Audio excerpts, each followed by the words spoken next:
You're listening to Inside the Locker Room with Wimp and Barry Sanderson on Tide 100.9 in Tuscaloosa. Goalie Jeremy Swayman had 38 saves in net. Boston leads the series 1-0. Baseball, the Phillies improved to a Major League best 25-11 with a 6-1 win over the Giants. Inside the Locker Room with former Crimson Tide basketball coach Wimp Sanderson and his son, former SEC and ACC assistant basketball coach Barry Sanderson. It's time to take you inside the locker room on your home for Alabama sports. Tide 100.9 and streaming on the Tide 100.9 app.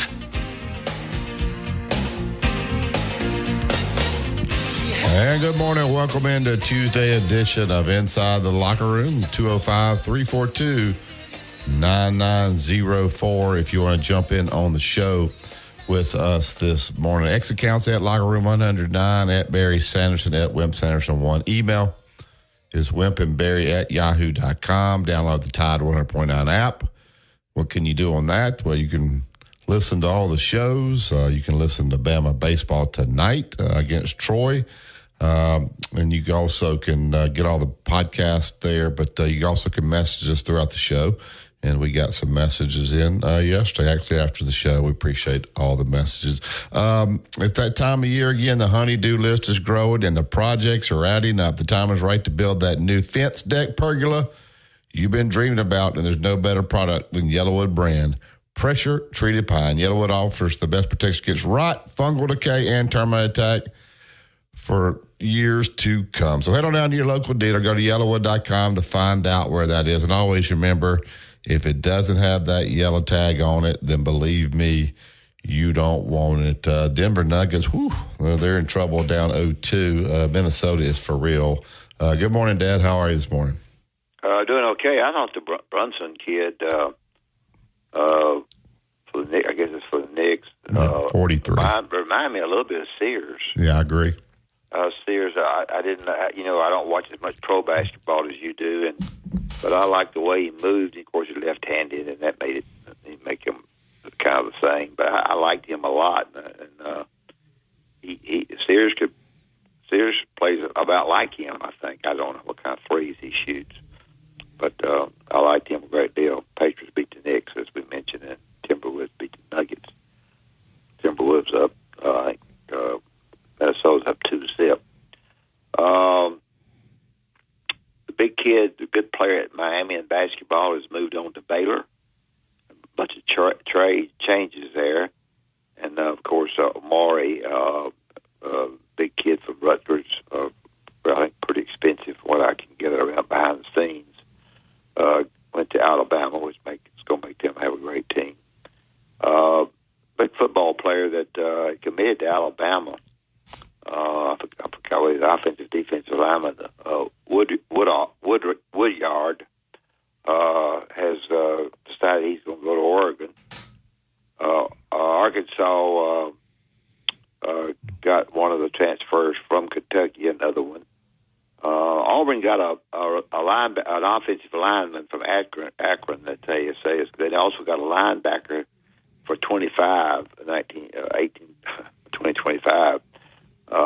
Who's a 4-star from the state of Mississippi. He's supposed to be very, very good. South Carolina went ahead and named their starting quarterback based on spring practice. Redshirt freshman, Lanaris Sellers. They were able to go ahead without worrying about people transferring or doing whatever, and named him so they'd be darn sure they kept him. In the meantime, Oklahoma lost one. They lost one of their quarterbacks, General Body, or whatever his name is, B-O-O-T-Y. They lost him, so some are losing and some are getting, but we welcome your calls to call us and give us your thoughts about anything. I don't want to call it a dead period. I hadn't really a chance to get enough guests probably, but try to get back to doing that. But it's a little bit more quiet than normally it is. We still have the big $1 billion lawsuit deal that's going on that I didn't mention. So Barry may have some stuff he wants to talk about that I've left off. Yeah, Brandon Miller finished third in the Rookie of the Year ballot. Obviously, Victor Wembanyama was a first. I want to ask y'all this. Chet Holmgren was second. Now, Chet Holmgren from Gonzaga, really good player, did not play his rookie year because of injury. So this is his first year of playing. Do you guys consider him a rookie? There's just some debate about that. This is his first year playing, but it's his second year with Oklahoma City. Should he have been? I don't think it matters, but I think it's fine. I don't see any problem. Justin, you see any problem? I don't. People have, like a red shirt year, basically. I don't see any problem with that. Do you? Red shirt's a good way to classify it. I don't either. First time playing in the league, I think. So, yeah, I'll consider him. I think I'll consider him not a rookie, but when you look at it being his first actual season of play, then for the award, I think it's fine. All right.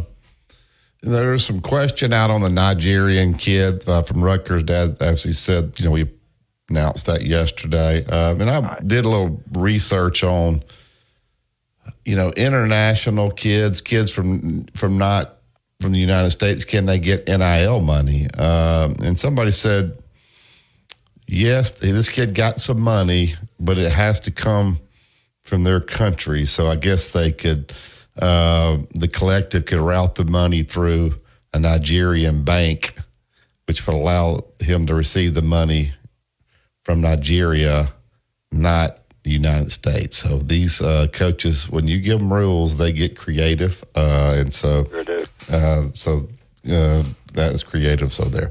Pat Riley had an end of the season press conference, Dad. Jimmy Butler, his star player, got hurt in the series against the Celtics. He came out and said that they would have beat the Celtics had he played. Pat Riley took exception to that. He said a guy who's not playing does not need to be talking in these situations. And he said, I don't know if he was trolling or what he was doing there, but he was very disappointed. And he basically, next year, he's up for a 2-year extension for like $113 million. So Pat Riley was not happy with Jimmy Butler, basically called him out and said, I don't want guys that aren't playing talking. I don't think enough guys handle these situations like Pat Riley. They're scared to say it. Keith Atkins played for Pat, when he first went there. He said he's pretty tough. I tried to recruit Pat by letter. He was in New York, a good high school player. I didn't really get him ever to visit Alabama, but I did contact him. Sometimes you contact one and you steal one, David Benoit, because we contacted him with a letter. He liked Alabama a lot when my assistants got him. So I think Pat Riley's, he's pretty tough. Yeah, I think so many of these guys now, he's older, he doesn't care. They don't like to call out their best player. And he called him right out, and said he's got to be available more. Didn't say the word he's hurt all the time, but if I'm going to invest $100-something million in a guy that he needs to be able to be on the court and play in, so we don't have to decide this now. I basically sent him a message like either get on board and get on the court, or we'll find somebody else. And he is a really, really good player, but I like Pat Riley's approach. I wish more people would take these approaches now these days, but I think people are afraid to with the landscape. This is professional basketball, but even in Pat's job's not in jeopardy. Sure. But his teams are disciplined. I love Eric Spoelstra when you hear his comments. He gave all the credit, obviously, to Boston. He wasn't making any excuses about injury. They got something special there, and I think he's basically got Pat Riley's personality there. So, Justin, any comment on that? I know you had pulled the microphone down. You were going to talk about Butler not being available. Yeah, Pat, I think it was interesting, Pat Riley's comments when, like you mentioned, they were like, hey, we got a 2-year extension. He's got a player option coming up. What are you thinking about that? And then he goes on to say, well, I'm not thinking about it. But if he's not, basically, like you said, if he's not available, then I don't know if we're going to sign that contract. I'm curious, though, question for you and Coach. Around that, I've heard a lot of talk about how he's Jimmy Butler is already 34 years old. A lot of these guys that are previously dominating the league, talking Kevin Durant, Westbrook, James Harden, are kind of getting up there in age, athletic-wise. What kind of difference, I guess, are you looking for in age for basketball compared to football? Like, Tom Brady was, 40, almost 50 or something like that. I can't remember. He was old when he retired. But when it comes to basketball, what's the difference there? Of course, we've seen LeBron as well, who's the oldest player in the league, drop 40 in the playoffs. Yeah, they talk about LeBron, how much he takes care of his body. Of course, he's got the money to have a full-time chef. He's getting massages. All like it really is important to him. So it probably depends on their lifestyle off the court as to how long they can play. 82 games is a lot. Those guys, you probably start to maybe limit their minutes. And sometimes you don't want to pay for the name. The name is great, but the game is deteriorating, kind of like James Harden. You pay for the name and what he used to be. And sometimes if they stay with the franchise for so long, they maybe give them the money just out of loyalty. But that, I don't know. You got to kind of find that balance. Even though the guy has a great name, when it's time that his skills are deteriorating, I don't think you want to sink a ton of money in a guy like that, do you? Yeah, I don't think you say football versus basketball. I think you say person versus person. Mm-hmm.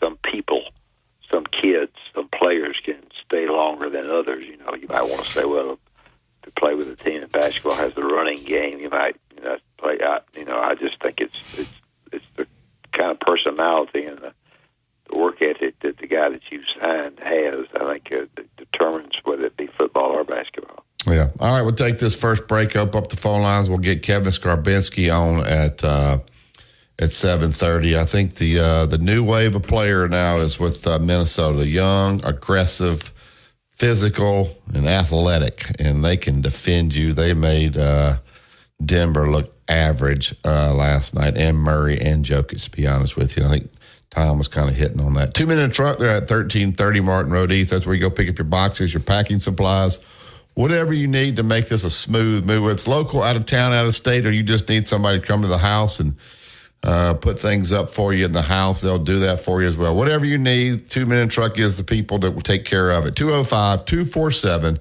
That's 2-minute truck. Movers who care.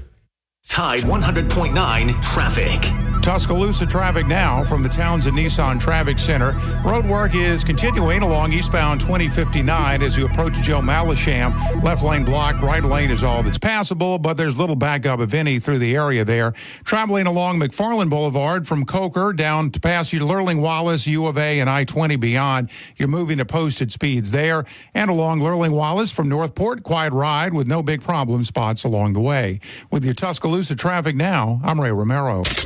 Here's what's trending on the Tuscaloosa thread. Good Tuesday morning. Last year, Tuscaloosa had 11 homicides for the whole year. This is May, and we are at 8 as of this past weekend. Tuscaloosa, Birmingham, and Huntsville all this past weekend had mass shootings. Many area residents say they have had enough. It's time to quit talking and actually do something to solve the problem. They point to the Tidwell Chiropractic, the only third-generation chiropractor with over 26 years experience in Tuscaloosa. Call Tidwell Chiropractic at 752-2503. Tide 100.9 Tuscaloosa weather. Very warm today. The sky partially sunny. A few scattered storms this afternoon and tonight. The high today 88, the low tonight 70. Hot tomorrow, morning sunshine, scattered storms by afternoon. Those storms could be strong to severe. The high tomorrow 91. I'm James Spann on the ABC 3340 Weather Center on Tide 100.9. It's 73 degrees in Tuscaloosa. The best place for your high school football coverage is right here on Tide 100.9 and online on Tide100.9.com. Welcome back to Inside Luck. Jamal Murray and I got something in common. Last night during the game, something happened and a heating pad all of a sudden just landed on the court. And they didn't know where it came from. Well, it turns out Jamal Murray threw it out there out of frustration, and he would have gotten a technical had they known. That happened to me in the state championship game. I had told our team we were going to hold the ball, and a guy shot a three off of one pass, and I had a one of those markers in my hand. I spiked it on the ground, and it shattered into about 155 pieces all over the court. And so the referees didn't know where all this, so they had to stop the game and get all this off. But they didn't know that I was the one that threw the marker. But they did. The association did find out, and they sent me a bill for it, a fine for damaging the court because there was ink on the court. So I had to pay a $250 fine. So I wonder if Jamal Murray will get a fine for that. Yellowwood, pressure-treated pine from Great Southern, if it doesn't have the yellow tag on it. You don't want it right to the Yellowwood hotline. Morning, Philip. Morning. Good morning, guys. How you doing? Good, man.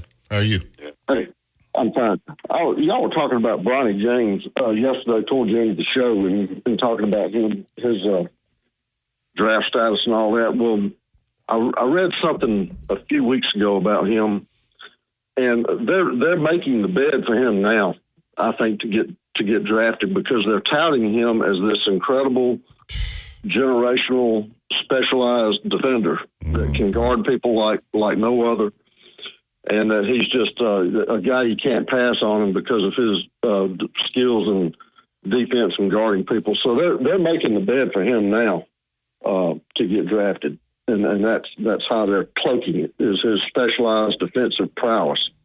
And that's probably the reason that LeBron didn't answer that question that was directed to him the other day about the reporter about his future. So they're trying to figure it all out, but I guarantee you those two will be probably playing together on some team next year. And I think they'll probably be in LA. I think they'll probably figure out some way to make it happen. Yeah. He averaged 4 a game. That doesn't sound like it to me. A guy needs to be drafted, but I don't know either.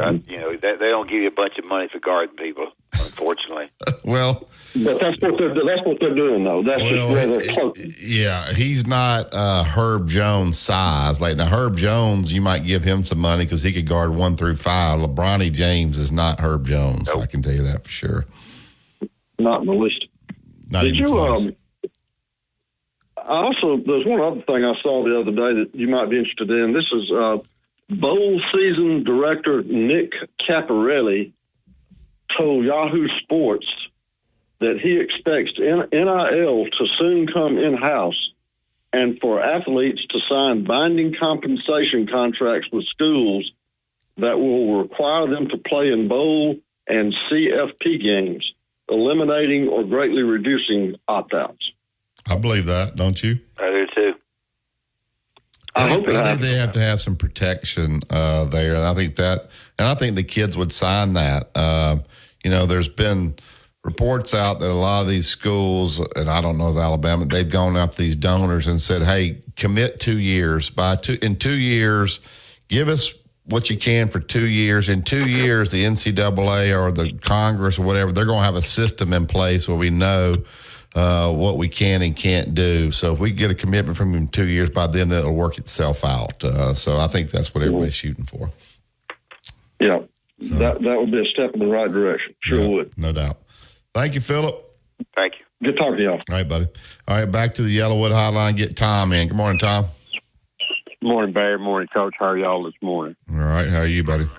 I'm good. I'm so glad Minnesota beat Denver. I don't know what to do. I hope I don't have to look at them very long in the playoffs. I don't like that team. Why do you not like Denver? My man, Niles Reed, guess what? 50% from 3 last night.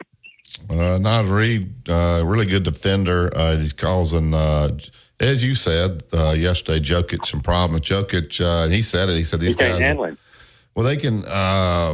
In the press conference, Anthony Edwards said that Niles Reed and the other big kid, Towns, were able to guard, and Dad can tell you how important this is. They were able to guard Jokic one-on-one with no help. If you can do that, then that takes away the kickouts, the open threes, and Jamal Murray was 3 for 18 last night. So that's correct. The Timberwolves can guard. He did absolutely nothing. And the coach after the game said that Minnesota had put up several games throughout the year that were just absolutely defensive gems. And I thought this too, that last night was their best defensive game of the year. It was very intelligent, very well played. And I'm infatuated with Reed. That's all there is to it. What a great player he is. Yeah, I thought he was great in college. I never did. I thought he should have been Player of the Year in the SEC, and I certainly did not understand why he went undrafted. These guys travel around and they watch all these kids play, and that these scouts don't have enough to draft that kid. I don't know what they're looking at when they go to these games. Yeah, I don't either. I would love for you to speculate on that. What would it be about his game? I saw no holes in his game in college that could not be developed to the next level. Not just the NBA level talking, but improvement to the next level. I didn't see anything that couldn't be done with him with NBA coaching that wouldn't bring him out and see what we're seeing now. You know what I'm saying? Yeah, Dad, I don't know. Did you remember Naz Reid? Sometimes the older these kids are, they think they've peaked. But I look at T.J. McConnell for the Pacers. He's a point guard, comes off the bench. He's good. You're telling me Mark Sears can't do what he's doing in the NBA? Come on. T.J. McConnell's a solid little player, but I don't know. I just think sometimes they stereotype these guys, and if they stay in college too long, they act like they've already reached their potential and they don't want to develop them. I agree. But don't you think a player like Reed, and where he plays on the floor, and I know he pops out there on the outside, this, that, and the other, but for the most part, where he plays on the floor, you got to have physical and mental maturity, don't you? Looks like to me that would be a plus that I would be looking at in somebody like Reed. Yeah, I think he may have. This is not fair to say, as I don't know. I know he transferred in. He may have gone to a lot of schools and had some baggage there. That's right. That could be. And so they're reluctant to draft it in the first round. So then they end up getting him, and then they look smart, obviously, for what they did. So good for them. I wonder, did y'all notice that the city of Louisville put a banner up on JT's high school to honor him yesterday in the city of Louisville? Did y'all see that? I did not. Oh, I did. Yeah. He said for years he had dreamed of being up there with some of the sports greats that had been honored in the city of Louisville, and they had him in there, the governor, the mayor, and all of them in there honoring him yesterday, and he had on shorts. I thought, man, JT, you could do a little better than that, couldn't you? Shorts? Yeah, had shorts on. Maybe he's just good. And it's like he'd been out playing, and they said, hey, come here, we're going to do something, and he run in there with his shorts on. I thought, he didn't think a whole lot of the award. He must not have, but he was talking like he did. It was all on Instagram and everything. Maybe the shorts means he's going to live now. What? He said they wear shorts out there, Tom. He said maybe the shorts mean he's going to live golf. You can wear shorts on the course. Oh, cryptic messages from JT in Louisville yesterday. Yeah. So. Yeah, I hear you, Justin, coming in with the conspiracy stuff. I like it. Yeah, hey, make it up. Start some rumors. Don't never let the truth ruin a good story. Isn't that right? No doubt. No doubt. All right, Tom, we're going to get to Kevin. Thank you. All right, Dad, let's tell them about Prince, Glover, and Hayes before we get to break. Well, Prince, Glover, and Hayes, outstanding attorneys, even though they have lost one of their attorneys. This is a group that knows what they're doing. They've been very, very successful, and they're people that I think you want to deal with. Hopefully you don't have to, but so what happens to you when you have an accident that wasn't necessary or somebody comes after you, not only is a chance that you're messed up physically, but you're also messed up mentally. And you don't know what direction to go. So call 345-1234 and talk to the secretary there and get her to talk to Prince Glover Hayes for you. They'll call you right back and visit with them if they feel like it needs to go further, and go from there. And I think that you'll find they represent you in the right way. Prince Glover Hayes, 345-1234. PrinceLaw.net is the website. I always remember if they don't.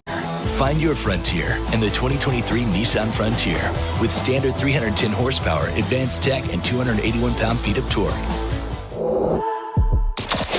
After SEC tournament, Wimp Sanderson gives you his excellent analysis every weekday on Inside the Locker Room, right here on Tide 100.9. You're going to build a 5-star backyard, there's only one choice. That's Yellowwood. Go to yellowwood.com to find the dealer closest to you. And always remember, if it doesn't have the yellow tag on it, you don't want it. All right, we get to the Yellowwood hotline. He's a freelance writer, writes for the Birmingham Lead. Also, AL.com. Joins us every Tuesday. Kevin Skarbinski. Good morning, Kevin. How are you? Morning, Kevin. I'm good, fellas. Good morning. How are you? Good. Go ahead, Deb. Schedule-wise, we're talking about the teams that are going to be in the playoffs, but just their regular schedule, which I think makes important. You see Texas coming in. I think no Alabama, no LSU the first year. Texas probably has the three most, A&M in Texas, Oklahoma in Texas, Alabama in Texas, probably the three big Texas things. My question is, can with a 16 team schedule, 16 teams, can you make the schedules as rivalry based as the players as the fans like, and keep football in the SEC where it needs to be? To me, it's more difficult than you think. It is more difficult. Yeah, no, you're right, Wimp. It is more difficult with more teams, as long as you stay at 8 games in particular. I think at some point they're going to have to go beyond 8.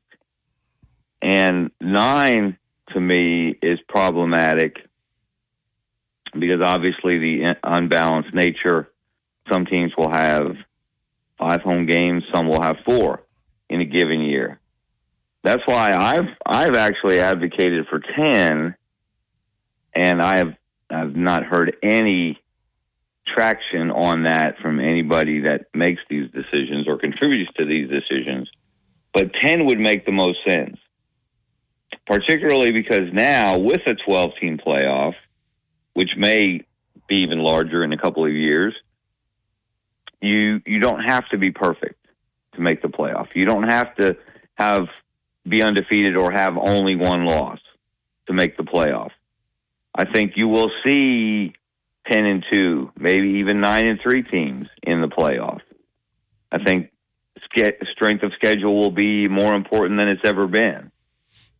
And the people on the committee, as long as there is a committee, will recognize or should recognize that playing an SEC schedule, whether it's 8, 9, or 10 games, is not the same. And as playing 8 or 9, even playing more games in another conference.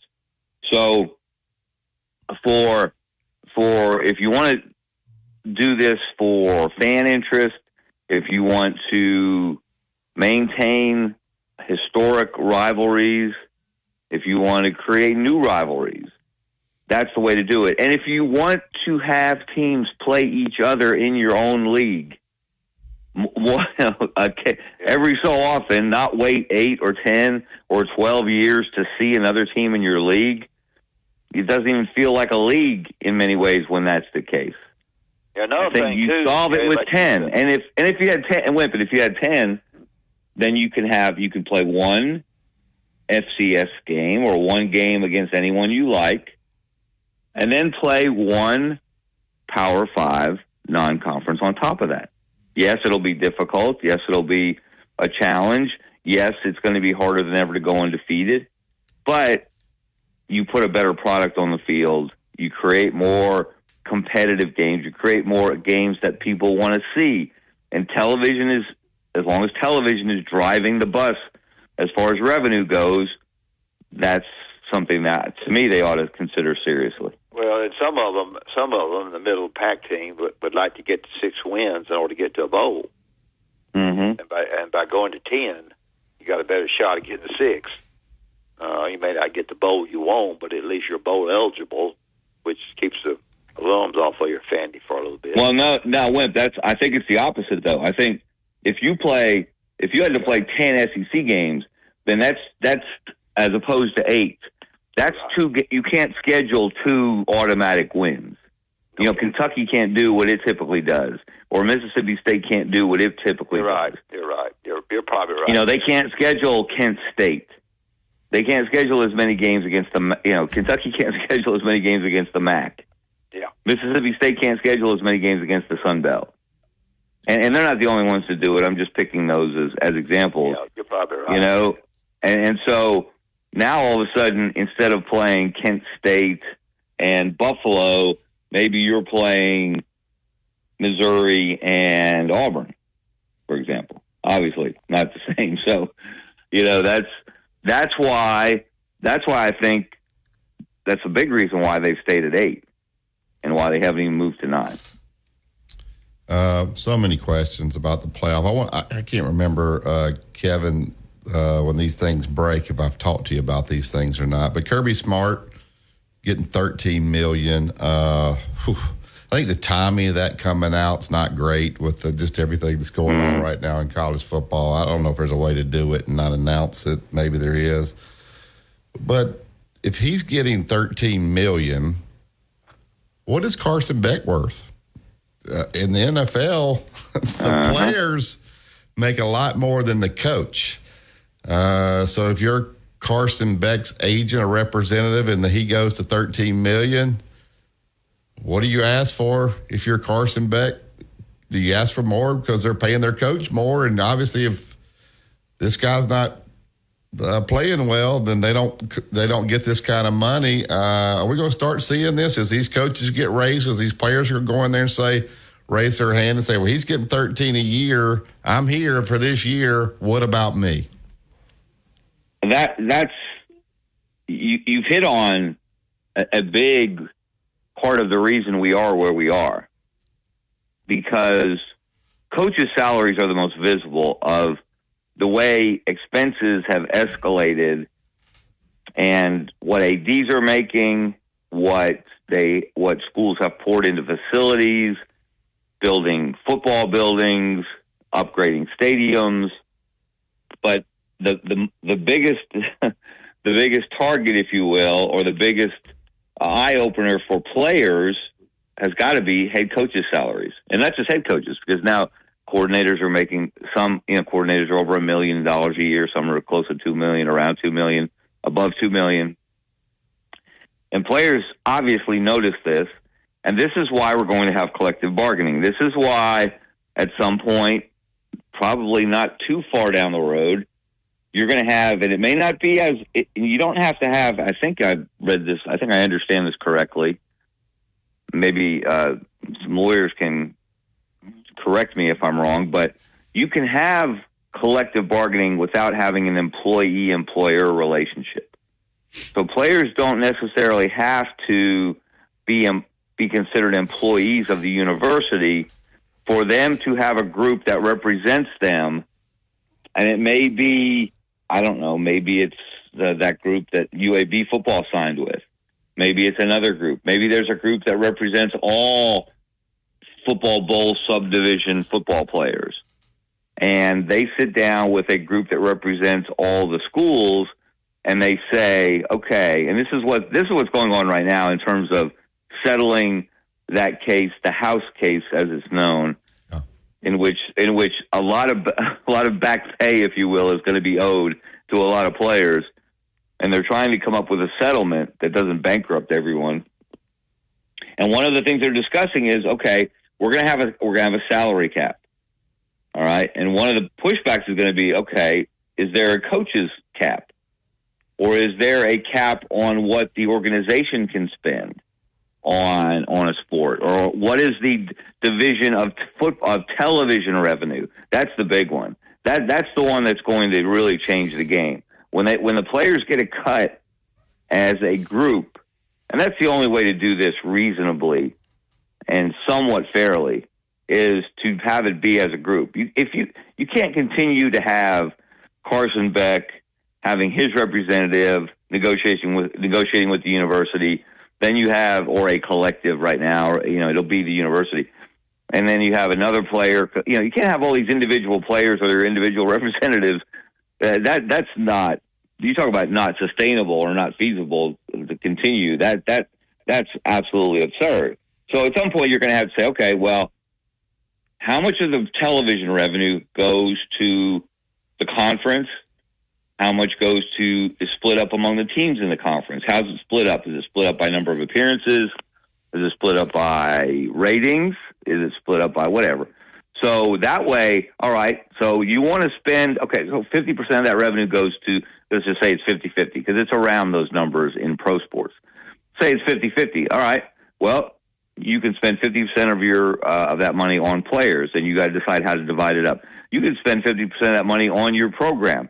You decide how you divide it up. You want to give that large chunk to coaches, and one thing we always notice is salaries don't go backwards in sports.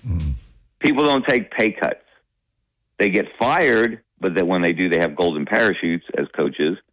But their salaries don't go backwards.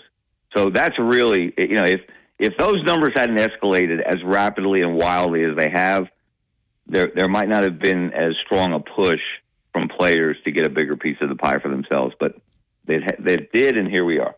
If we get to this revenue sharing and this lawsuit's won or whatever, does the women's basketball team deserve the same amount as the men? Well, this is where it gets sticky, obviously. But this is where, as this becomes more of a business, I think it's going to be more or trend towards pure capitalism. All right, how much revenue do you generate? Women's basketball, at some point, it does generate revenue, more so at some places. Your South Carolinas, your LSUs, Iowa certainly with Caitlin Clark there. That likely will drop off with her moving on to the WNBA. But how can you justify? And I know they're going to say, these are these are institutions that get federal money, which means you're subject to Title IX. Well, what does Title IX mean? They just redefined some things in Title IX. I'm still scratching my head over that whole thing, but and I don't even want to go there. That's a whole other subject where we've completely lost common sense. But what kind of money are you bringing in? And can you? Here's going to be the real challenge to me is, can you treat football and men's basketball, say, more as businesses within your university, independent businesses within your university, while still treating your other sports in the traditional way, that you sponsor them and you put money into them while not making a profit, a pure profit, because you're spending more than you're making. Can we have that dichotomy? Can we have our cake and eat it too? Can we have a little bit of this or a little bit of that? Or is this going to be even more of a dog-eat-dog world, and we have to get rid of sports? I'm sorry. We'd love to have men's and women's tennis and men's and women's golf, but we just can't afford it because we don't make a profit. Yeah. Or track and field, or swimming, or whatever you want to mention. That's a real concern. I know of the people in the Olympic sports, and those are the ones we're talking about. And what does that do? Does anyone really care about the Olympics anymore? Or how much do people care? But how much do people care? And what would that do to America's strength in the Olympic sports if the training grounds for those sports, which in many cases are college programs, no longer exist or exist on a much smaller scale? Well, I forgot what I was going to ask you now. And that was pretty good. Quarterback-wise at Alabama, they're bringing one in from Washington. They got Jalen already there. Everybody's texting and asking about what people think about, after the A-Day game, so forth. Have you any thoughts behind the scenes on I guess, practices at Alabama or quarterback situations at Alabama that we don't know about? Well, the biggest thing to me is going to be how big a leap forward does Jalen Milroe take? With, Kalen DeBoer has had success with quarterbacks. Michael Penix Jr. was not anywhere near considered a first-round draft pick when Kalen DeBoer got to Washington and Michael Penix transferred there. So, Jalen made great strides last year within the season.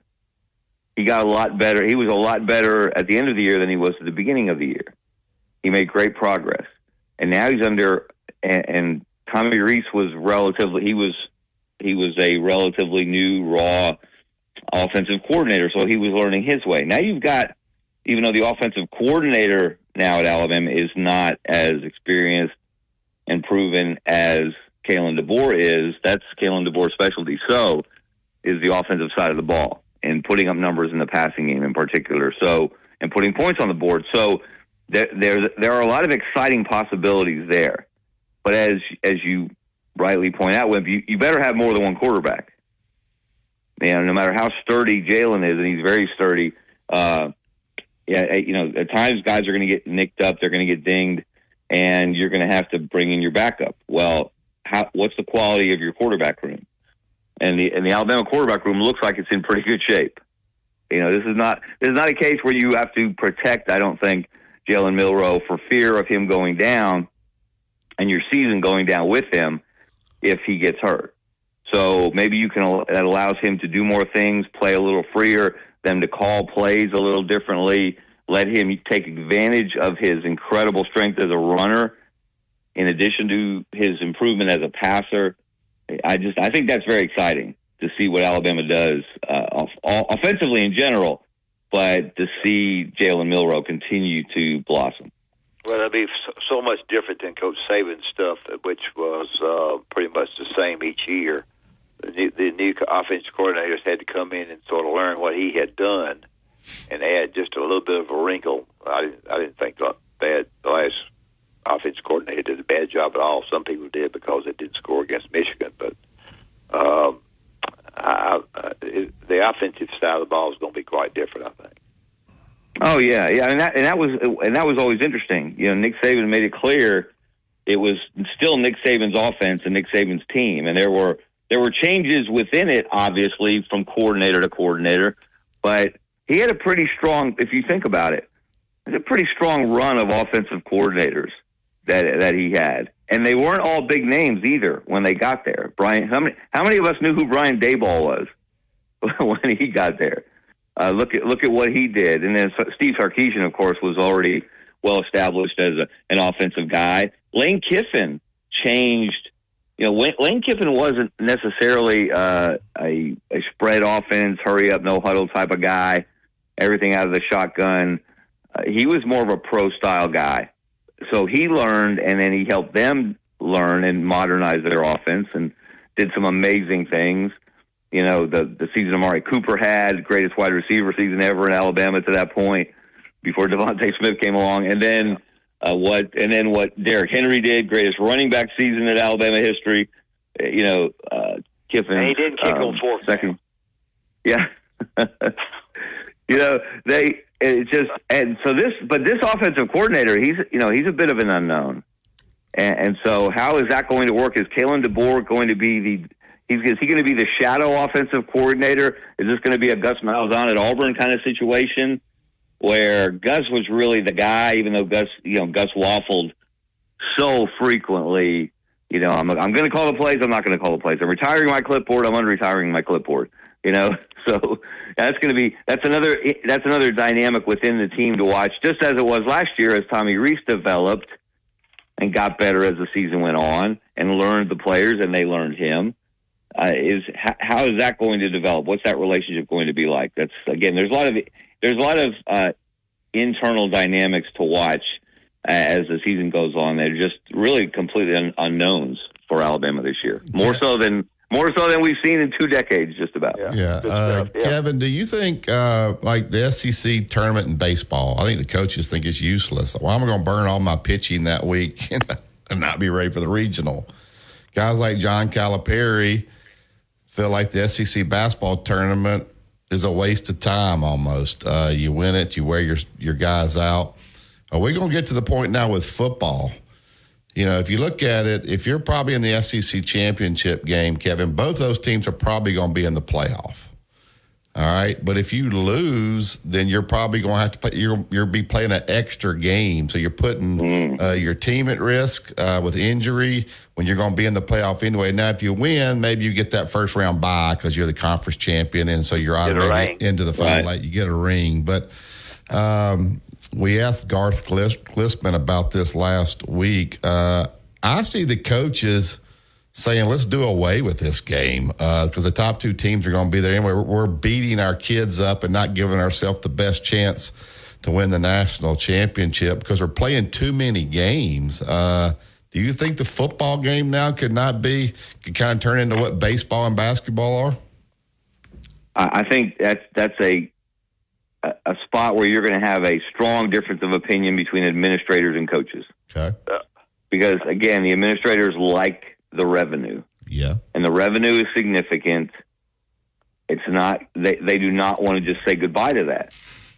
Now, does the playoff, and again, you'd have to sit down and run the numbers, but can the playoff, if you did away with the SEC championship game, can getting more teams in the playoff, having those teams advance deeper in the playoff, can that revenue that you add make up for what you're losing?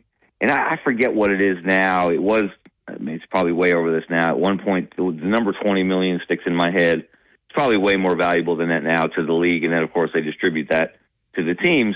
But how valuable is that revenue? As opposed to, as you said, taking the risk that you're going to beat your team up a little more. You might get a key player injured in that game. What's the cost benefit analysis here?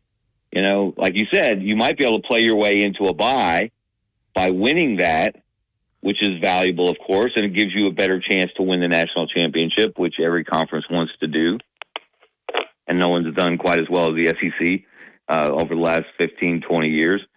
Or, you know, what are the risks there? And that's why baseball, I think they've announced this, haven't they, that starting next year they're going to have every team in the league, whereas now it's only 12 of the 14, will come to Hoover in a couple of weeks. And that's the way it's been. But they have a single elimination round, then they have a double elimination most of the week, then they have single elimination when they get to the weekend. Well, now they're going to all single elimination. The entire tournament is single elimination. Oh, really? Which makes more sense. Yeah, I think they've announced that. They're going to have all 16 teams. I think you get like a double bye if you get a bye like all the way to the quarterfinals or something. I think there's. But you never. But one loss and you're out. Yeah. There's no more double elimination as part of the SEC baseball tournament, which is good. Yes, it is obviously that's the key there. Is your pitching, yes, in baseball, because the next week next week most of those teams are going to be playing or a lot of them are going to be playing in a regional, and you don't want to diminish your chances to go deep into the NCAA baseball tournament and get to Omaha and win a national championship because you burn somebody out in Hoover. So that's one change we've already seen to the conference championship. Well, it's going to be every time I've heard Greg Sankey speak on the subject, he basically shuts down the idea of shutting down the SEC championship game. Yeah. But I think there's going to be a lot of coaches are going to be howling a lot harder and louder about that as we go forward, especially if you see somebody get hurt, a key player get hurt. Breaks his leg. I think if you keep the game, the winner players get this much, and the loser, the players get this much. And then you got to incentivize the players to play, to want to play in it, because they're going to start screaming how many games they're playing in. I mean, you could play up to, I'd have to count the numbers. If you don't get that bye, you play in the SEC championship game. That's 13 games there. If you win all the way, you're going to play about, 17 games if you got all the way to the championship? And it's a lot. In the most physically demanding sport, it is a lot to ask. But then there's another aspect to it. Okay, if you're Alabama and you've won, 30 or so, whatever number they're up to now of SEC championships, it still seems to mean something. It's still a championship. You're winning the toughest conference in the land. That alone is an accomplishment. But does it mean more would it mean more, say, if Ole Miss gets there and wins it for the first time? You know, they've never even been to Atlanta. For that program to get there, for a Missouri, which got there a couple times early when it first joined the league, for them to win it, that would be something special. You know, for the teams that don't normally do it, it would probably mean more to win that championship than it would mean just to be in the playoff and get eliminated in the first round. So I don't know. There are a lot of variables there, but I think nothing. The only constant is change, and that is more true now than it ever has been with college football. One thing you better be, Kevin, if you want to follow your team, you better be rich, because that's going to be expensive to go to all that mess. So you better. This stuff is for the rich and famous, Kevin, not for people like me. It's for you. It's not for the fan in the street. It's not for the fan in the street. That's for sure. It's for you and Dad, not me and Justin. If you won the A-Day game, who gets do they get weenies or they get a lot of money? They get steak. Yeah, are they going? Is that they get money? Is it going to be? It said what was it? What did it used to be? What beans or steak? It's going to be hot dogs and weenies and beans or steak. Or now is it? Now do you get a share, a winner's share and a loser's share? $10,000 and $5,000. Y'all all forgot that. Yeah. So, all right, Kevin, tell everybody where they can find you, my man. Yeah, follow me on Twitter /X at Kevin Skarbinski. Keep up with all the different things that I'm writing about. I'll be covering the SEC tournament, baseball tournament in a couple of weeks here at Hoover. I had a fun evening watching Jimmy Tillett get inducted into the Sanford Athletics Hall of Fame. John Brady, Richard Williams told me they had a great visit with you, and they really enjoyed that time. And what a great bunch of guys. I mean, to sit at a table with two Final Four coaches, I sit next to Richard Williams, and there's John Brady and Joey Davenport, one of the great players in Sanford history, and so many other guys that are part of that coaching family. But I know they have a lot of respect. They have a lot of respect for you. And Richard Williams said the only time you call him is when you can't get anybody else to come on the show. Well, we need him. Call him. We need him. Thank you, Kevin. Thanks, guys. Have a good week. All right. Yeah, no doubt. All right. We want to thank Yellowwood, Prester, Treaty Pine. They did it for you again. They brought you the 7 o'clock hour. If it doesn't have the yellow tag on it, you don't want it. Phone lines will be open the entire 8 o'clock hour, 205-342-9904. So give us a call. What do you think? Should you keep the SEC championship game? Is that too many games? Or should you pay the players to play in it to incentivize those? We can discuss that if you'd like. This is Tide 100.9 and 1230 AM WTBC. It's the home of Alabama sports. Tide 100.9 traffic. Tuscaloosa traffic now from the Townsend Nissan Traffic Center. Traveling along McFarland Boulevard, our drive time from airport down to Jack Warner has gotten noticeably heavier now. That's a 16-minute drive. On 2059 from 359 to Skyland Boulevard, that's 8 minutes. And before you get that far, you do have the lane closure for road work before Joe Malisham left lane block there. To you by Tidwell Chiropractic, the only third-generation chiropractor with over 26 years experience in Tuscaloosa. Call Tidwell Chiropractic at 752-2503. WTBC Tuscaloosa and W265CG Tuscaloosa, a Town Square media station. Tide 100.9 and streaming on the Tide 100.9 app. From the Fox Sports Studios in Los Angeles, here's Eddie Garcia. In the NBA playoffs, second round action, the Timberwolves roll over the Nuggets 106-80. Anthony Edwards and Karl Anthony Towns each had 27 points. Towns also chipped in with 12 rebounds as Minnesota takes a 2-0 series lead over the defending NBA champs, winning both games on the road. Nikola Jokic for Denver, 16 points. Jamal Murray, 8 points on 3 of 18 shooting in the loss. Knicks get by the Pacers for a 121-117 home win in their series opener. Jalen Brunson, 43 points for New York, 21 in the fourth quarter alone. That's his fourth straight postseason game, scoring 40 or more. New York with the 1-0 series advantage. In NHL playoff action, second round action between the Bruins and Panthers in Florida. Boston gets the 5-1 win. Head over to your local Wendy's establishment and get yours while supplies last. The new Orange Dreamsicle Frosty. Here for the now, for now. Limited time only at participating Wendy's. Inside the Locker Room with former Crimson Tide basketball coach Wimp Sanderson and his son, former SEC and ACC assistant basketball coach Barry Sanderson. It's time to take you inside the locker room on your home for Alabama sports. Tide 100.9 and streaming on the Tide 100.9 app.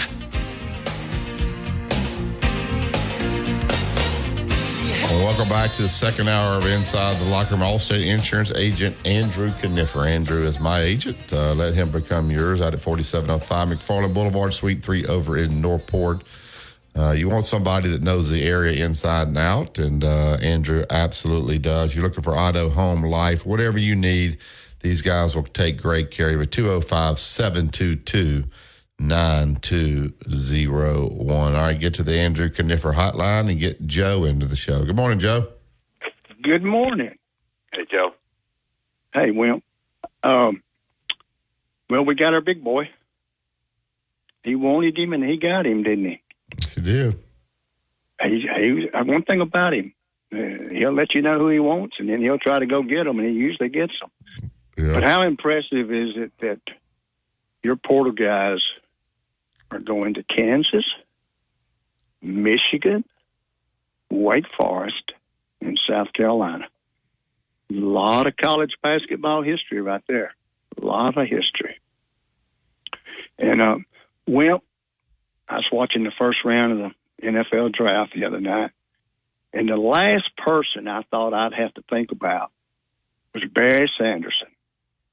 But I'm sitting there watching that first round, and there's only three teams in college football that have 3 first-round draft choices, and only 2 teams that have top 10 draft choices. The three teams were Alabama, Washington, and LSU. And the only 2 teams that had 2 in the top 10 was LSU and Washington. But I kept thinking, well, that's kind of odd. We had Alabama in the Final Four, and we had Washington in the Final Four. Where was the Bears LSU team at with its 2 top picks? Yeah. They were at home. I tell you, Wimp, watching women's basketball. They were at home watching ladies basketball.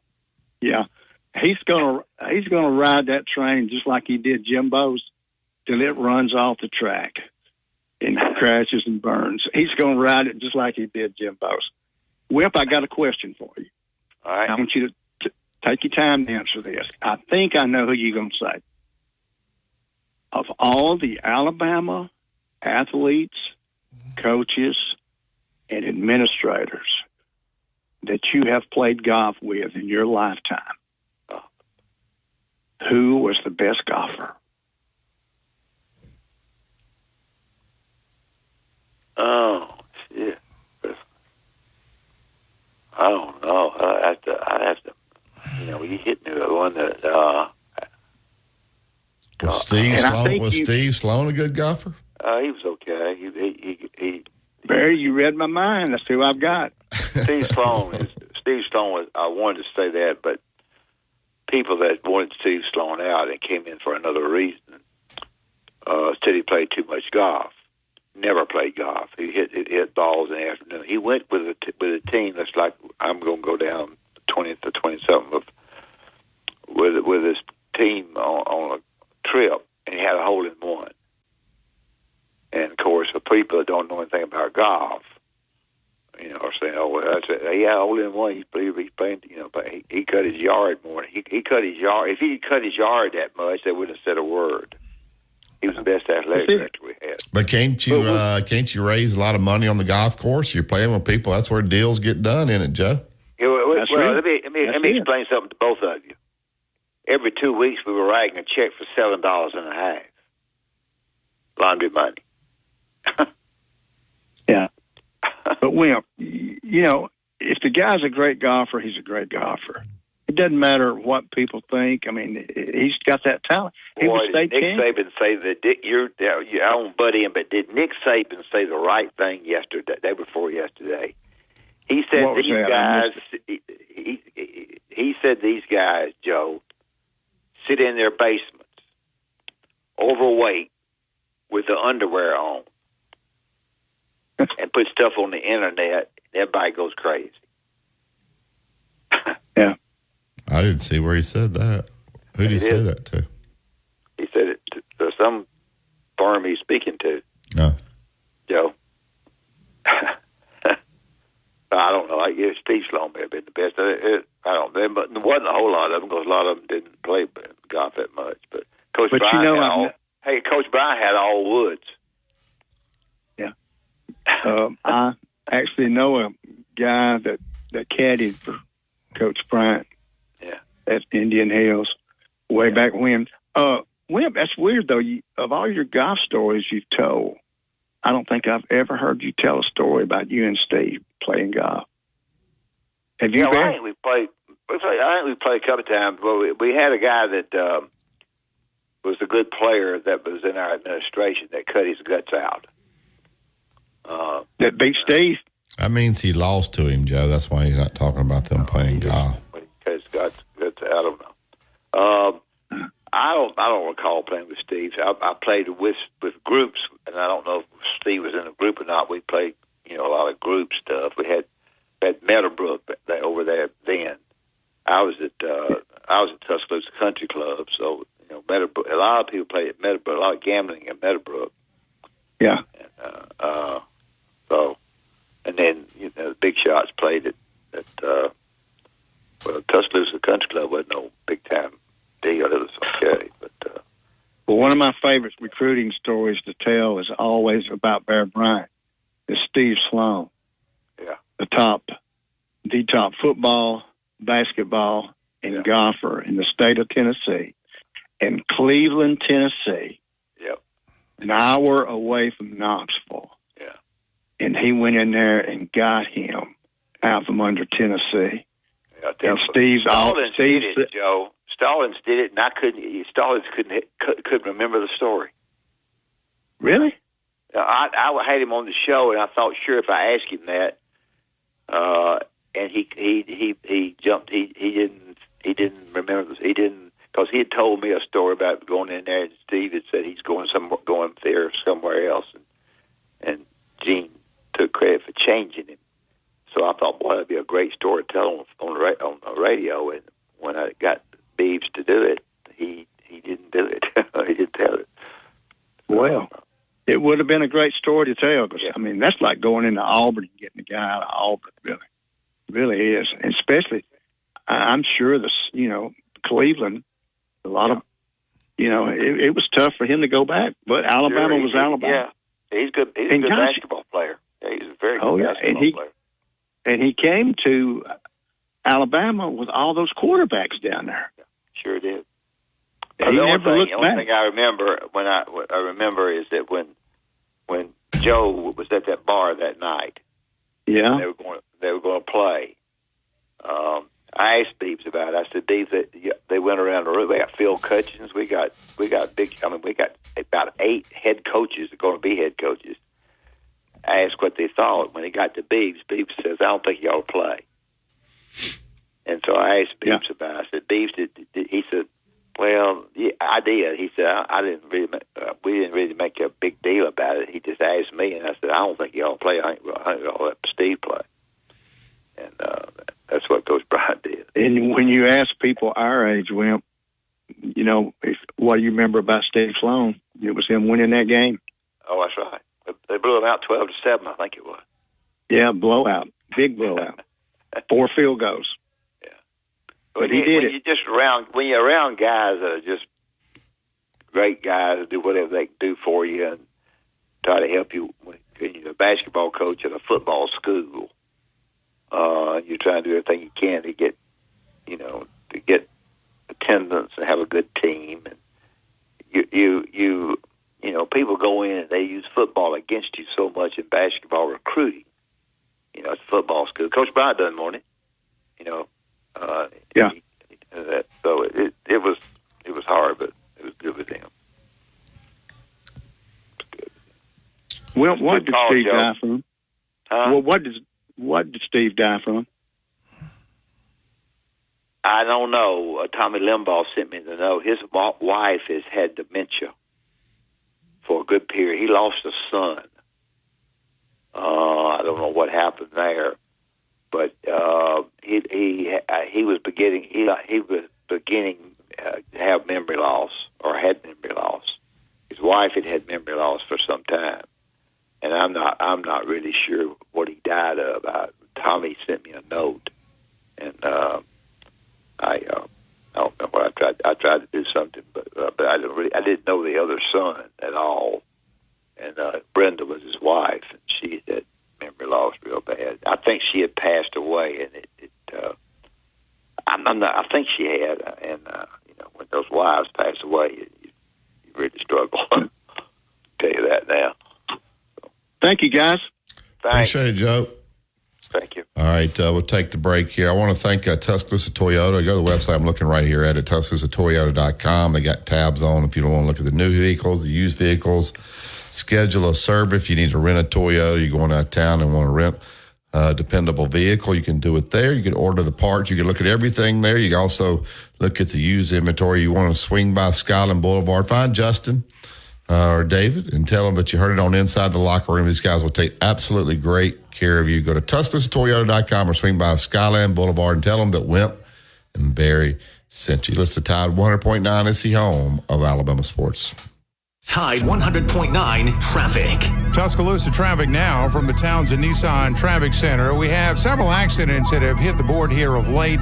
One of them working along McFarland and Main Street in Northport, also working on McFarland and Hargrave. Now, both of these are out of the roadway, no lanes blocked, and we aren't seeing any particularly big backups to contend with there. In fact, the drive along McFarland Boulevard. To you by Tidwell Chiropractic, the only third-generation chiropractor with over 26 years experience in Tuscaloosa. Call Tidwell Chiropractic at 752-2503.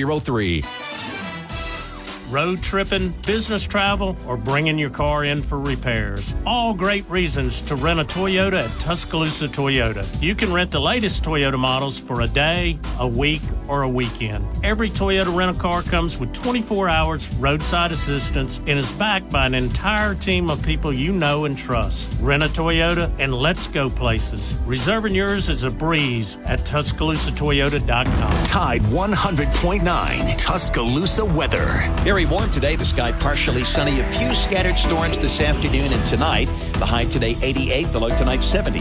Hot tomorrow. Morning sunshine. Scattered storms by afternoon. Those storms could be strong to severe. The high tomorrow 91. I'm James Spann on the ABC 3340 Weather Center on Tide 100.9. It's 74 degrees in Tuscaloosa. Inside the Locker Room with Wimp and Barry on your home for Alabama sports. Tide 100.9 and streaming on the Tide 100.9 app.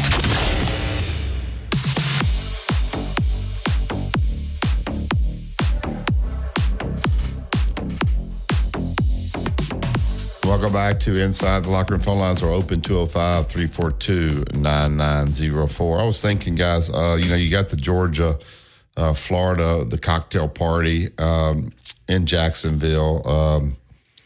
And you would think, they would move that game to the campuses.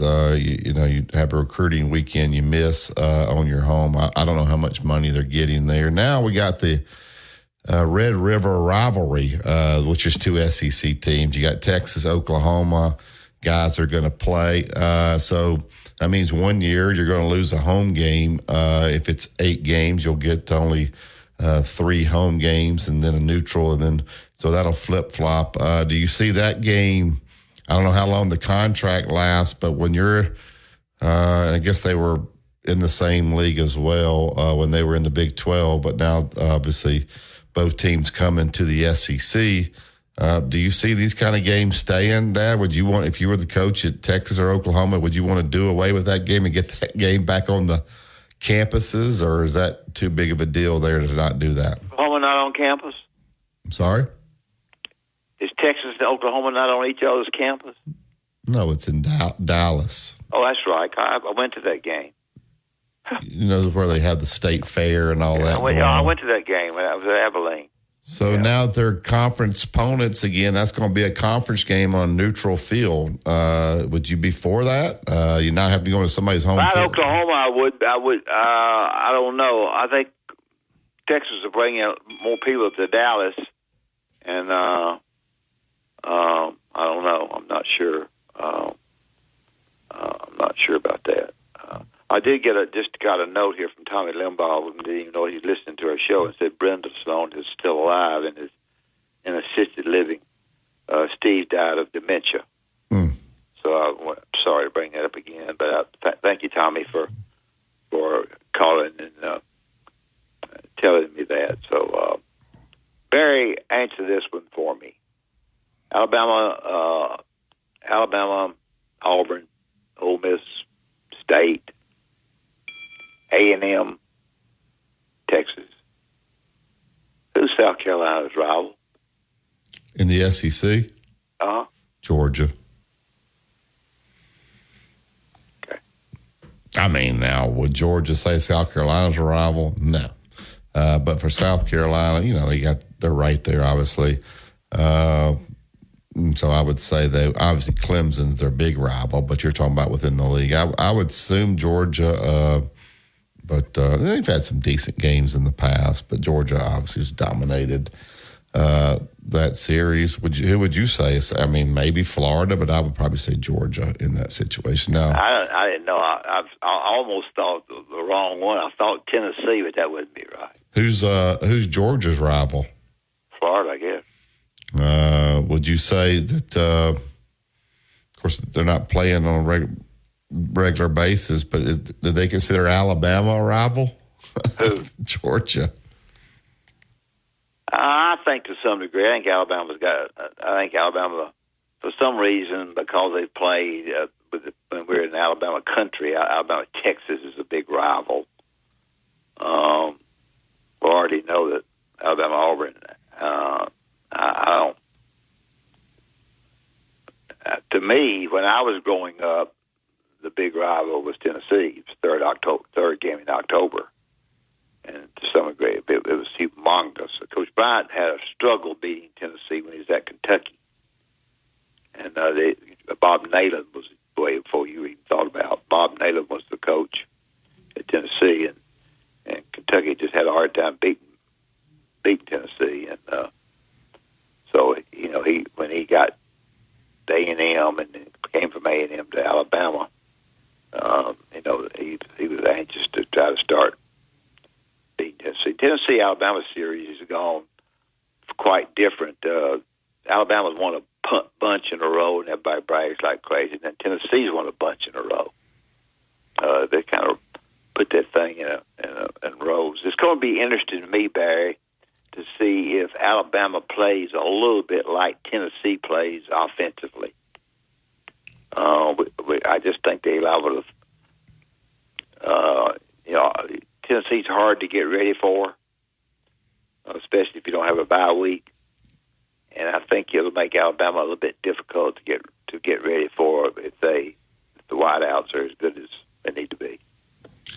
Do you have to have? I don't know how good of a runner is Ty Simpson, Justin. You may know this better. Do you have to? Can Ty Simpson run the same offense as Jalen Milroe? I think he can. Yeah. I think he can do. Yeah, I think he can do the bare minimum there. The only difference is that Jalen Milroe, of course, is more explosive and has that unpredictability.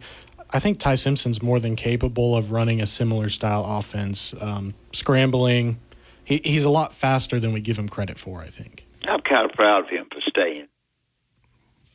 I just thought maybe there's a chance he might 88 out the gate because of the way things were going. Of course, the quarterback the mystery to me in all of this, and I'm not, is the quarterback that stayed with Alabama, signed with Alabama, and goes out and practices with Alabama for the bowl game, and then goes to Ohio State. That was got me. Nobody ever talks about that much, but I can't quite figure that one out. If Collar wants to say something, they can, but he's supposed to be some player. Julian saying, I don't know if he can, if Ty Simpson can run that offense. Obviously, Jalen Milroe's a better runner, more powerful runner, probably faster. I don't know if Ty is a better thrower. I don't know. I don't know if that's been proven.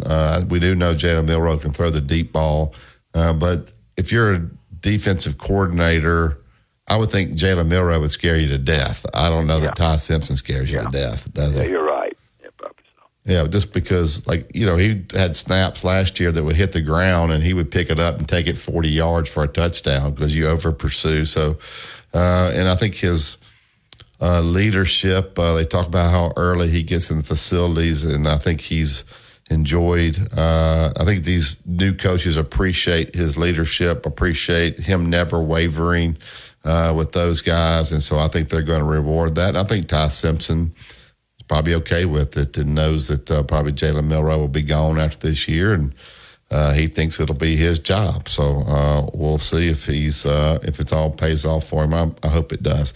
All right, I think the offensive line is one thing that we don't talk about much and don't know a whole lot about, but I think that's going to be critical, Justin. Yep. All right, let's talk about Bryant Bank, and we'll take this break. Well, we talk about the 4 locations in Bryant Bank and be able to go in and be comfortable with your banker as well as your bank. They do a great job for the schools around Tuscaloosa, but not just in Tuscaloosa. We've got, as I said, one right below me here in Birmingham and one down the street, one in Columbiana when I go that way. So one down in South Alabama. So they've been around, and they do a really good job of knowing that this bank is a bank of Alabama people, of people who understand, the importance of doing a good job for you. I think the other factor too is that when you get people coming in trying to fraud or dismantle your bank account like you're trying to do this day and time on the internet, they're on top of all of that. And I think that's big. When they've got the same area code, same zip code as you do, and they know you and you feel comfortable with them, just something about going in there that makes it a lot better for you. As long as they give you good service and they give you absolutely great, they give me terrific service. Sometimes I drive through and sometimes I get out and go in. But Bryant Bank are the people that you want to look at if you are looking for a new bank. Or if you're looking... On sale now at PearlRiverResort.com. This report is sponsored by Unbound.org. Never miss a moment of the action. Download the free Tide 100.9 app today.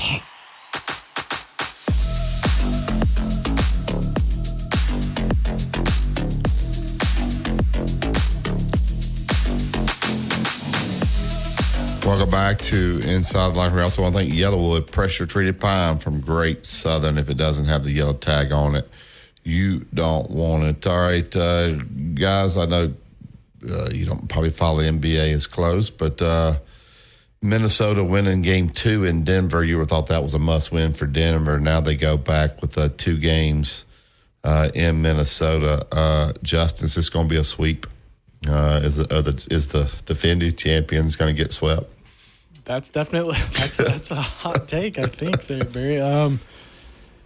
Although the way those first 2 games have went, it doesn't seem like the Denver Nuggets really have an answer to respond to the way the Timberwolves are playing. It very much could be, especially since the first 2 games were in Denver. So yeah, I'm not going to call it yet, but it's leaning that way. Yeah, and last night wasn't even close. Dad, you think this will be a sweep? You think Denver gets swept, the defending champs? I don't think they get swept, but it's going to be a big number, I think. It's going to be 4-1 probably. So I mean, 5-game series. They'll get 1 game there. Tonight, you got the Cavaliers who, fresh off their victory over Orlando in a Game 7, they're playing the Celtics. I think these first games, after a team goes 7 games, they're probably just a wash. You just kind of throw this one away. The line, Justin and Dad, is 11.5 on that. But the Celtics look to be possibly the best team in the NBA. Is this a game where Cleveland just kind of throws it away, Justin, and says, hey, we're probably not going to get this one. We'll play our guys and kind of see what's – they don't say it, but as a coach, you're thinking, well, we got to get these guys some rest, 7-game series. If we go out tonight and try to play these guys a ton of minutes. We're going to wear them out. I think that we're keeping your players fresh during these playoffs is tough. You're playing so many games. How do you see this Cleveland Celtics game one tonight? Yeah, I think you're exactly right. 7 games, you're pretty worn, pretty tired, and probably need a day or two to recover, if not more. I don't know, though, if they – I think the Cavaliers still show up and play tough. That's kind of how they've played throughout the whole season, is just very physical and tough, and the Celtics may get caught off guard by that. I don't think the Celtics hit the over. I think it's actually – what'd you say, 10.5? The line's 11.5. Over-under's 209.5. Well, yeah, sorry, I said over. I meant the spread there. The spread's 11.5. Boston 11. I think it'll be within 10. Really? Probably. 10 or less. I look for Celtics to blow them out. The other game tonight, they had the Mavericks take on the Thunder. The Thunder, small market team, young, Chet Holmgren. They've got Shea Alexander averaging 30 points a game, so they're young. That crowd's great in Oklahoma City. It's more like a college crowd there. Obviously, the Mavericks have some pieces there. I think they just re-signed Jason Kidd to a new deal. They were afraid maybe he'd go to the Lakers. Dad, anything with the Mavericks, Thunder? No, I don't know. I don't keep up with that bunch as much as I should. I know I should do it, but I don't. Justin Lake, Mavericks, Luka Doncic. It looks like he's playing in slow motion. He's hard to guard. Kyrie Irving is an interesting character, to say the least. But I like the Thunder, and I hope the Thunder win. I'm not a big Kyrie fan, but your thoughts about Minnesota and Oklahoma City? Yeah, that's going to be a tough game. I think in the playoffs, and I've not watched much of the Mavericks, but there seems to be a piece missing. Even if Luka and Kyrie show up, they can score a lot of points. But I want to say it's defensively, they just aren't as sound. They can't get in the lead and stay in the lead. I am interested, though. I know there's a lot of really terrible weather in Oklahoma this last night, tornadoes and stuff like that. So it'll be interesting to see. That gives the Thunder something to play for sure, for those fans that are going through a hard time right now. Yeah, and the most important game tonight is the Mariners are taking on the Rangers in 7-year-old baseball out at Kentucky. It's the first round of the tournament. We're the 6th seed, the Mariners. That would be Mac's team. We're taking on the Rangers. What's the spread there, Barry? Well, you do not want your coach striking out a lot of players, because if he's striking, it means he's striking out your guys. So you want them to get shelled there. So we'll be playing third or first. We'll be playing first tonight. First. So. Jenny doesn't like it for him to play first? Well, she doesn't dislike it. To get run over? Well, no, not get run over. Just because, if they're throwing to first, if you're playing first, you're involved in a lot of plays. Ball's coming over there, and you got to catch it. So we've been working. Sometimes the throws aren't real good. So sometimes it's the thrower's fault. You have to leave the bag to go catch the ball. That's the most important thing. So we may have to leave the bag. I was just going to be safe. Yeah. So and then you got to get your body in front of the ball. If it's going to short hop, then you've got to get your body in front, and that thing has to hit your body before it goes to the fence. And we're still working on that. So the catcher in our league is not sprinting down the first base line to back up the throw. He doesn't back up? Our catcher hadn't moved all year. And so, yeah. We're going to have to get the right fielder to back up then. But you want to see some parents lose their minds, Justin? It's tournament time now. It's double elimination, and everything's on the line. And so the kids have no idea what a double elimination tournament is. When Mac runs out there, does he get thumbs up to his mother? No, but we have a walk up music, and so walk up music. Yeah, so when you're go up to bat, there's a song that they play for you. So you get to pick out your. So what's his song? His song is the same as Austin Riley. Stone Cold. What is that? The one Austin Riley uses. I don't have any idea. I can't. Stone. What is it, Justin? You can. And how did that come about? How did that pick of that song come about? He picked it. He likes Austin Riley, and so he picked that song. But then he was going to Jack's game, and one of their players had a song he liked better. I think he was wanting to try to change his song, but I don't think that we changed it. So anyway, you got that Stone Cold.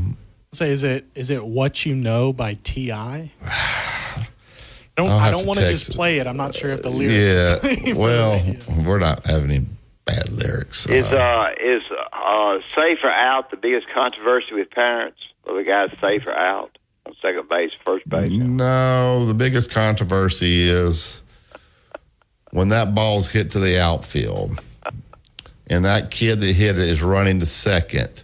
The kids don't know whether they have to tag him or not. So the knowing when you have to tag and when it's a force play, which we don't drill that enough, but we get mad at them when they don't understand it.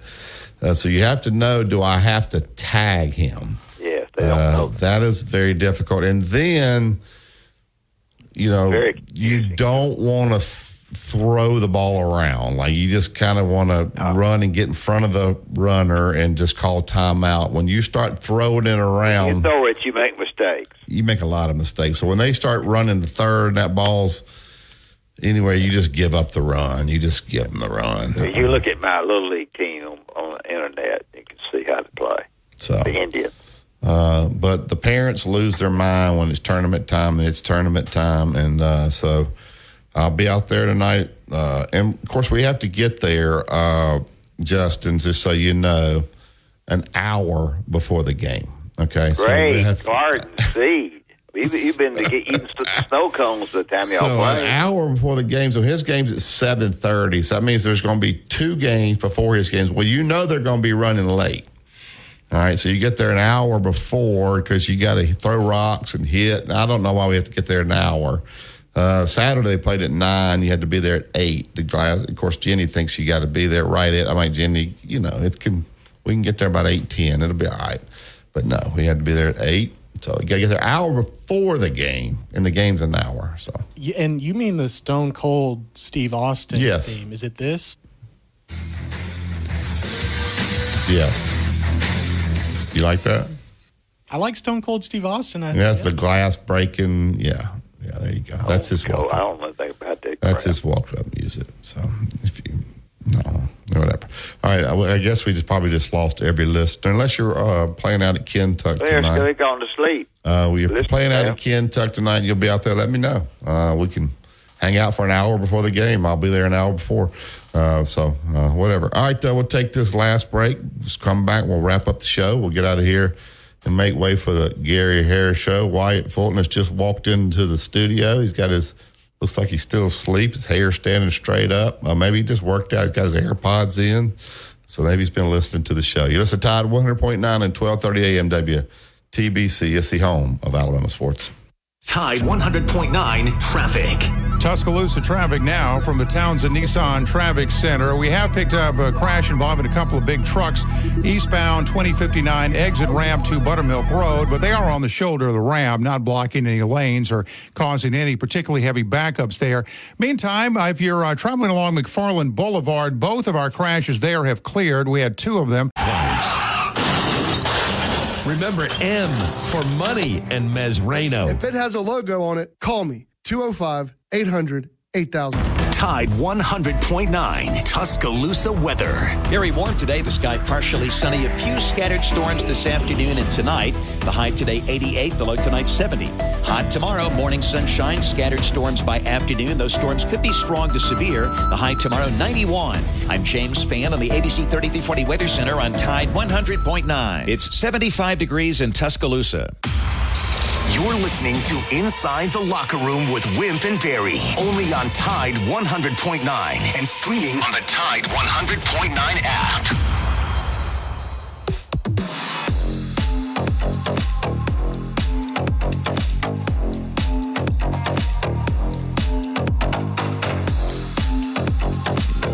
Welcome back to Inside the Locker Room. I want to thank Yellowwood making this hour possible as well. Go to yellowwood.com to find the dealer that is closest to you.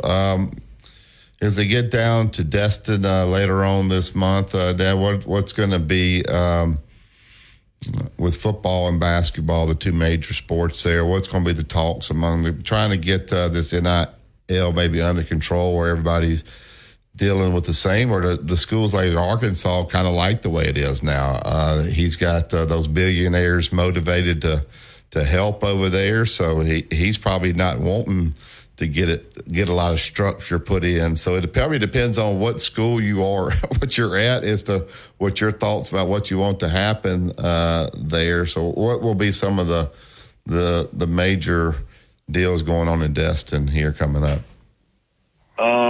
Probably we're going to end up with NIL being ever having a limit. We're going to have to pay these kids. These kids going to have to.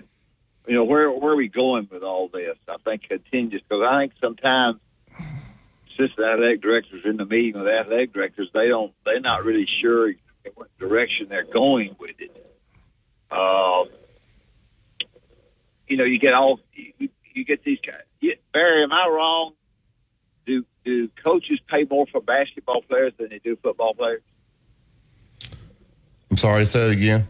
Do coaches pay more, it seems to me, for basketball players than they do for football players? Probably because there's not as many, so you can spread out. With basketball, you get a big collective in. If you're only bringing in, you only have 13 guys on scholarship. I would imagine every one of them's getting a little something, but the top guys, you got to get it on the front end. Once you get there, then they know, what your worth is after a year. And so, your bargaining is on the front end and they really, really want you. But I would think the basketball guys as a whole, on average, are making more than the football guys. Not the top football guys. I would think, a guy like Caleb Downs is probably doing well, who went to Ohio State, the top of the top. But I would think these basketball guys, because they can be gone after 1 year as well. So I would think they are. I agree. Yeah, I think you're right. I just seems like, you don't ever know what somebody's getting. You think you know, but you really don't what you're getting. And it's interesting to try to figure all that mess out. But I think NIL stuff will be continued to talk about. Probably the football schedules of each team. Schedule is big because you won't, it just is. And I think that's a big factor among football guys. I know basketball, we've already got it set. We've already explained that to you. They're going to stay at 18 games.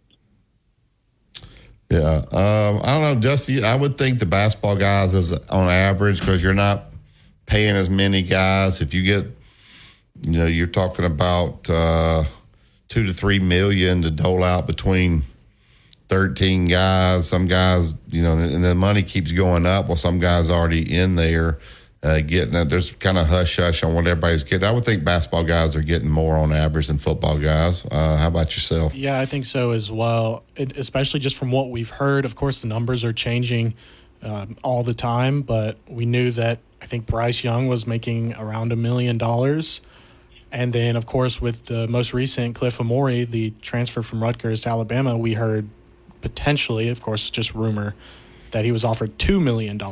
And he's Cliff is a good player, but he wasn't Bryce Young level when it came to, tiers of athlete and what they'd be considered. So I think you're right. I think you're hitting the nail on the head. Basketball guys probably make a little bit more just because there's less. Yeah, and probably the later you go, guys in the transfer portal, people are contributing, to this. Guys that signed early, now when Alabama makes the Final Four run, more money pours into these collectives, so they have more to give. They probably had a lot more when they signed these guys early, so there's a lot more money in there. So I think, you have to be careful. These guys talk, and I guess people say, well, the NBA, certain guys are making more, but all these guys coming in, nobody's proven themselves at this point at the University of Alabama. So I guess the biggest problem is the jealousy within the team, and these guys try to renegotiate every year.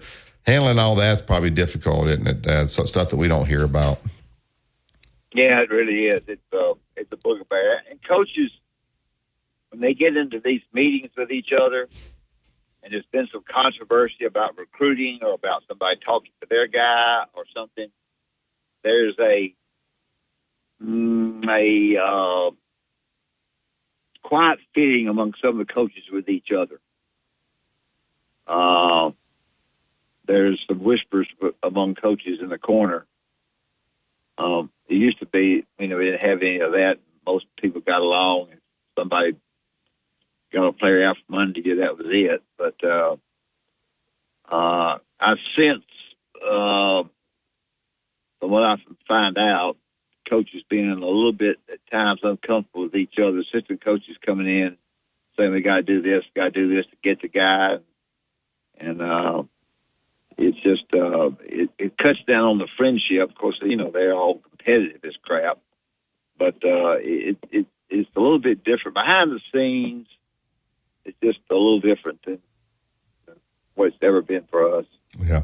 All right, that's it for today's show. We'll appreciate Kevin Skarbinsky who joined us tomorrow. We look forward to having a great show for you tomorrow. I think we have we got Tom Hart coming up with us this week. I think he's tomorrow. Or we'll have Bill Cameron. We'll get the Auburn report from Bill down there. We'll take your phone calls throughout the show.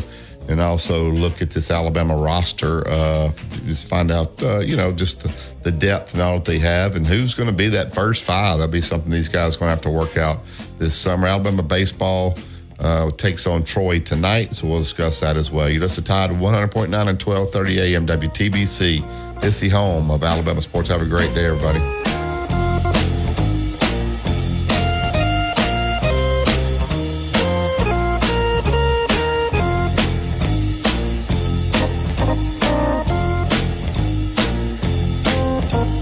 Oh,